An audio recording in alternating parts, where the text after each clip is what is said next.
Nous avons une seconde loi, celle de la dépendance à l'esprit, ou la sujétion, la subordination volontaire à l'esprit.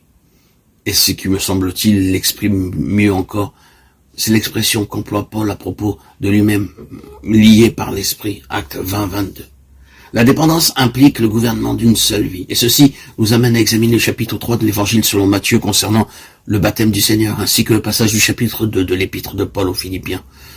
Nous savons que le Seigneur était sans péché et qu'il n'avait pas besoin de se faire baptiser. Il est donc important d'en saisir la signification.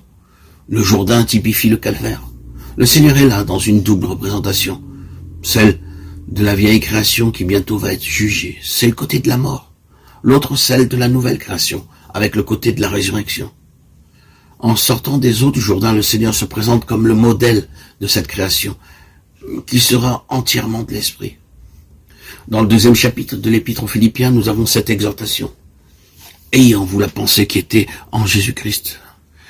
Philippiens 2,5. Quelle est cette pensée? Le Seigneur est venu comme il l'a déclaré dans Jean 6,38. Je suis descendu du ciel pour faire non ma volonté, mais la volonté de celui qui m'a envoyé. Cette volonté du Père était que le Fils recouvre tout ce qui avait été perdu. Il fallait donc qu'il suive un chemin qui soit l'opposé de celui du premier Adam. Ce fut l'une des raisons de l'incarnation. Ainsi, la pensée qui gouverna Christ, même aux heures les plus sombres, fut essentiellement celle-ci. Toutefois, non pas ce que je veux, mais ce que tu veux. Matthieu 26,39. Bien qu'il ne cessa jamais d'être Dieu, il ne considéra pas sa condition et accepta délibérément celle d'esclave, étant dans la situation d'un vrai homme. Il ne pouvait recouvrer les pertes causées par la chute et ramener l'homme à Dieu, qu'en demeurant dans la complète et totale dépendance de l'esprit.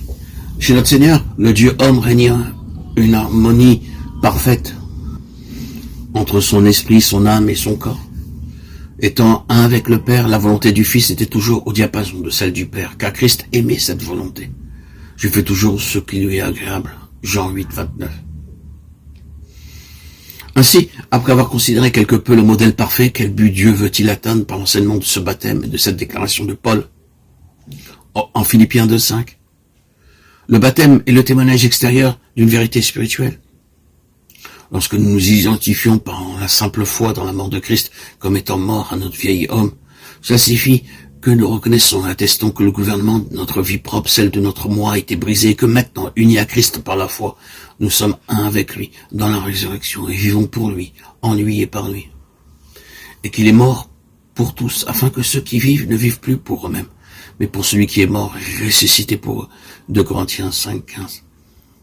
Tout a été créé par lui et pour lui. Colossiens 1,16. Le but que le Saint-Esprit poursuit en cela est de séparer l'âme de l'esprit, Hébreux 4,12, afin que le désastre produit dans l'homme par la chute soit annulé, et que le racheté devienne spirituel en vivant et marchant dans l'indépendance de l'esprit, par l'organe régénéré de l'esprit, l'homme nouveau, Éphésiens 5,24, afin de l'amener à la pleine maturité, à l'état d'homme fait,